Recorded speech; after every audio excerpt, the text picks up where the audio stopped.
ಈಗ ನೀವು ನೋಡ್ತಿದ್ದೀರಾ ಉಪ್ಪೆ ನ್ಯೂಸ್. ನಾನು ನಿಮ್ಮ ಪ್ರಿಯಾ.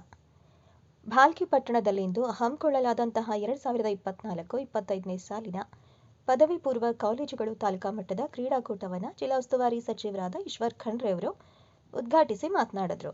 ಜೊತೆಗೆ ಇಂದಿನ ಯುವ ಜನಾಂಗ ಕ್ರೀಡಾ ಮನೋಭಾವನೆಯನ್ನು ಬೆಳೆಸ್ಕೊಳ್ಬೇಕು. ಜೊತೆಗೆ ಮೊಬೈಲ್ ಬಳಕೆ ಕೂಡ ಕಡಿಮೆ ಮಾಡಿಕೊಂಡು ಅದರಿಂದ ಆಗುವಂತಹ ದುಷ್ಪರಿಣಾಮದಿಂದ ದೂರವಿರಿ.